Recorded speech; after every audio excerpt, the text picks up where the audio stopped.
이제 호르몬, 내분비에 대한 얘기를 하는데 이거는 우리가 익숙한 이름들이 많기 때문에 좀 편하게 볼 수가 있습니다. 자, 여기서는 담낭과 췌장의 조건을 우리가 봅니다. 그래서 보시면 췌장은 이렇게 십이지장 옆에 길게 뻗쳐져 있는 이런 조직이고, 담낭은 간 옆에 이렇게 붙어 있는데 이 속에는 담즙이 저장되어져 있는 공간입니다. 그래서 이 두 개가 소화하는 과정에서 굉장히 중요한 물질로 작용을 하죠. 그래서 얘를 따라가 보면, 이렇게 해서 따라가서 쭉 보면 이쪽으로 해서 십이지장으로 담즙이 분비되는 걸 볼 수가 있어요. 그 다음에 이 췌장 안에서도 많은 물질들이 만들어져서 이렇게 나와서 십이지장으로 들어가는 게 여기로 가요. 여기에 이름이 오디관략근입니다. 그러니까 무슨 얘기냐면 담즙과 췌액이 만들어져서 십이지장으로 들어가는 문이 끝부분에서 함유된다는 얘기를 여기서 하려고 그래요. 그래서 이 부분에서 같이 들어온다라는 걸 볼 수가 있고, 이 중에서 이제 호르몬과 관련된 부분은 췌장이죠.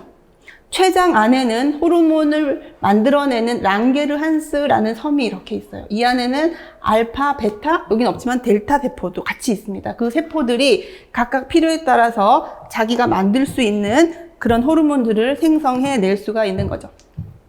자, 여기서 랑게르한스 섬을 보면 뭐 이렇게 랑게르한스 섬이 있으면 이걸 또 확대를 한번 해볼게요. 해보면 여기에 알파 세포, 베타 세포, 델타 세포 이런 것들이 있습니다. 그래서 각각 세포들이 만들어내는 호르몬이 다르죠. 어떻게 다른가? 여기 보세요.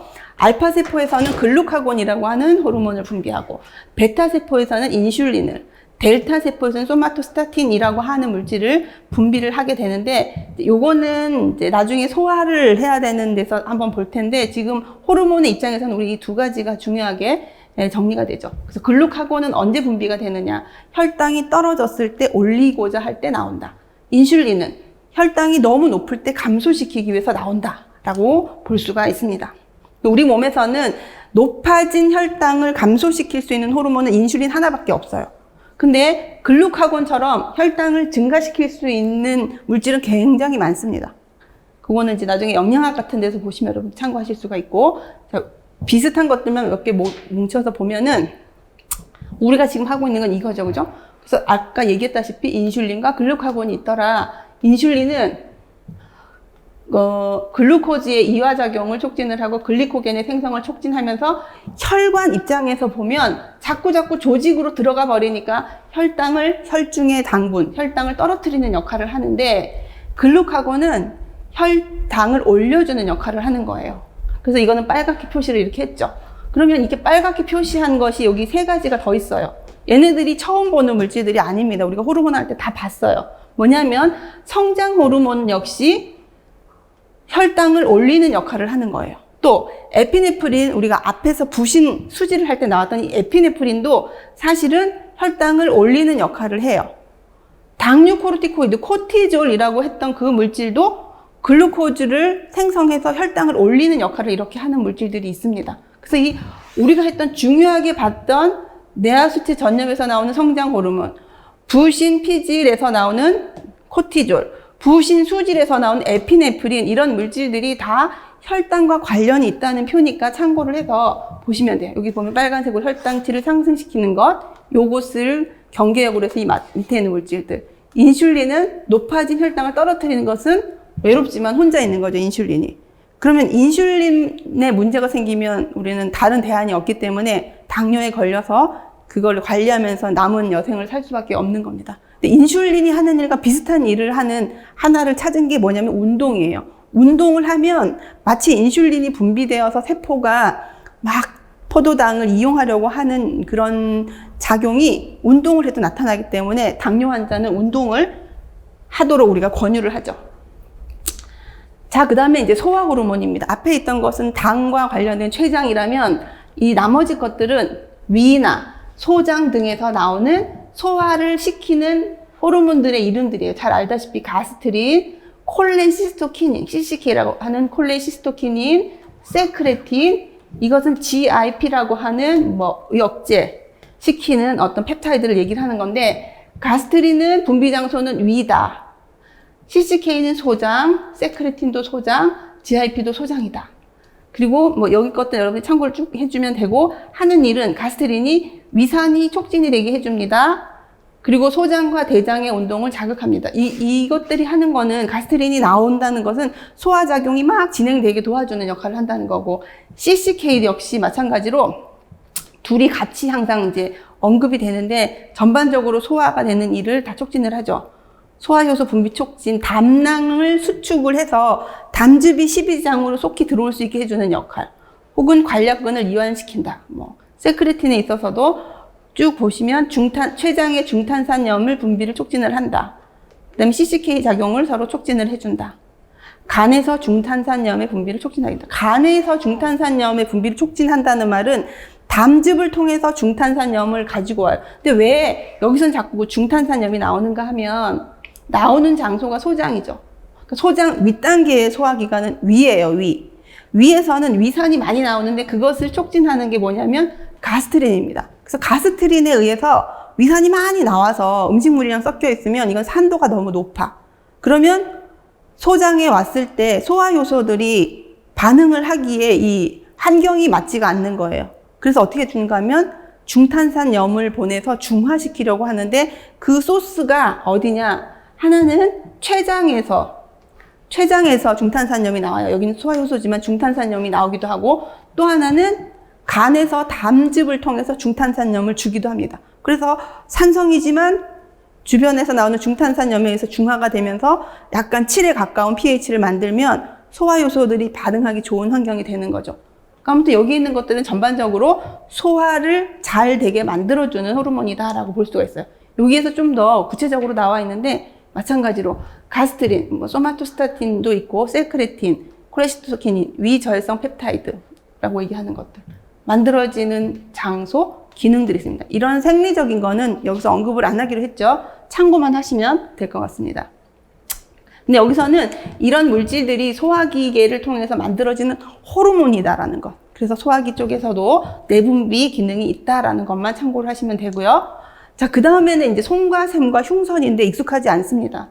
그래서 솜과 샘은 솔방울샘이라고도 하죠. 그래서 여기에서 보면 여기가 뇌하수체랑 요 부분에 있는 것이 뇌하수체 전엽이랑 시상하부가 있는데 그 뒤쪽에 보면 솔방울샘이라는 것이 있다 그래. 모양이 솔방울처럼 생겨서 얘기를 하는데 솜과 샘이라고도 얘기를 하죠. 얘가 멜라토닌인데 여기 보면 어디서 본 것 같지 않습니까? 이게 멜라토닌.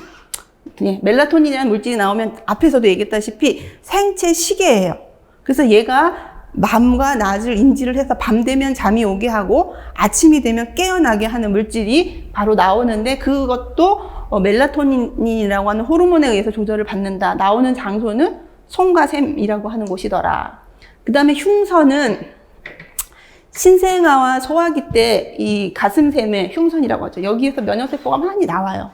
그러다가 청소년기 때 최고 피크를 하다가 어른이 되면서 이 부분이 이렇게 퇴화를 하죠. 지방으로 바뀌면서 작아져요. 그래서 여러분들이 공부를 했을지 모르겠는데 생애 주기를 보면은 우리 몸이 발달하는 과정에서 생식선은 전혀 발달함이 없다가 어디서 청소년기가 되면은 그것의 발달이 성인까지 훅 올라가기도 하고 그런 스케몬의 성장 곡선이라는 것이 있습니다. 거기에서 림프와 관련된 이런 면역계에 대한 얘기를 할 적에 흉선에 포함이 되는 림프절은 어린이 때 성인의 200배까지 올라갔다가 청소년이 되면 이렇게 처지는 그림이 있어요. 그게 이 흉선과 관련됐다라고 보시면 되는 거예요. 그래서 어린이 때 얘는 많이 나와요. 그래서 면역세포를 많이 방출해서 아이를 보호하고자 하다가 성인이 되면서 점자 조직이 쇠퇴가 되고 작아지게 되죠. 그래서 흔적만 거의 남는다. 그래서 솜과 샘은 신체 리듬을 구성하는 내분비 조직이고 나오는 물질은 멜라토닌이더라. 흉선은 가슴에 있는데 티모신이라는 물질이 나오고 T림프구나 면역세포가 분비되는 곳이더라. 어린 시절에 많이 분비가 된다. 라고 보시면 되고요.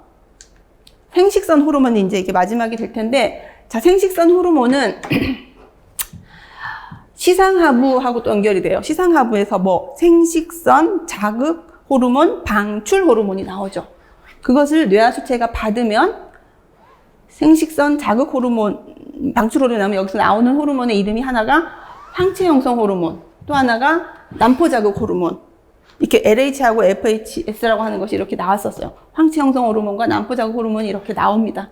근데 난포 자극 호르몬을 자세히 보시면 이렇게 가서 여기가 이제 생식선이죠. 그래서 난포가 원시 난포가 1차 난포가 됐다가 난포 세포가 됐다가 2차 난포가 되었다가 성숙한 난포가 돼요. 그럼 여기에서 에스트로겐이 분비되는데 이게 난포 호르몬이에요. 난포 호르몬이 뭐냐 그러면 에스트로겐이다라고 보시면 되죠.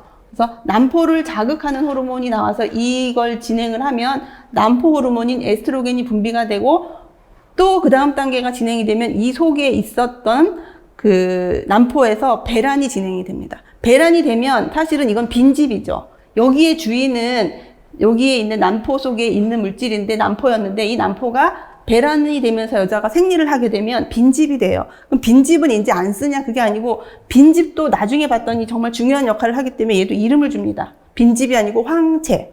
그래서 난포가 성숙이 되어서 배란이 되면 남는 구조를 우리가 황체라고 하고 이 황체는 그 자체로 또다시 어떤 발달을 진행을 해요. 발달을 하면서 이렇게 황체가 만들어집니다. 그럼 이 황체에서도 호르몬이 나오는데 그 호르몬이 프로게스테론입니다.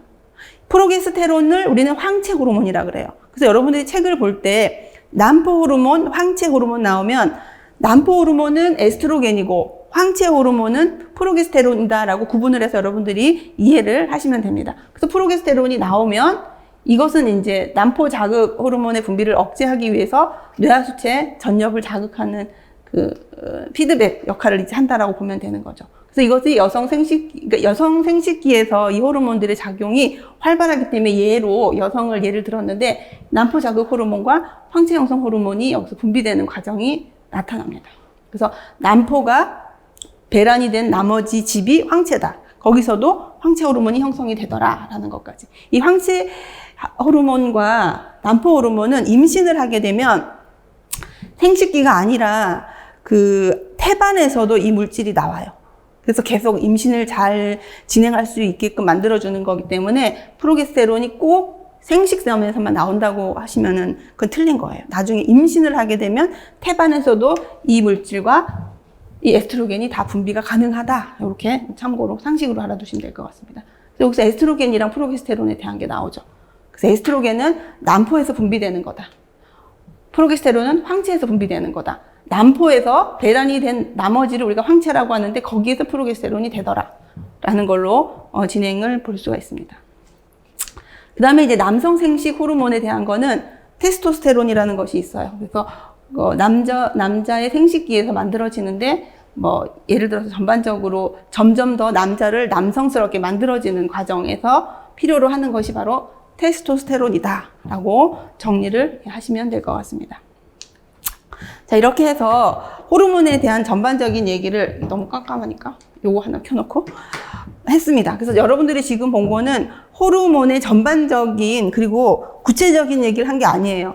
호르몬이 어떻게 분비가 되는 그 시스템을 가지고 있는지에 대한 큰 그림만 봤기 때문에 더 구체적인 것은 반드시 공부가 필요하죠. 근데 지금과 같은 내용이 머릿속에 세팅이 돼 있지 않으면 생리학을 공부하면서 각각 조각조각 나오는 그런 호르몬 분비에 대한 것들이 이해가 잘 안 될 수가 있기 때문에 이걸 했습니다. 이 공부를 조금 어렵더라도 다른 교과서나 참고 도서들의 도움을 받아서 제대로 세팅이 된다면 이제 보금 영양학이라든지 생애주기 영양학이라든지 이런 걸 공부할 때 굉장히 도움이 될 거라고 생각이 됩니다. 자, 긴 시간 수고 많으셨습니다. 감사합니다.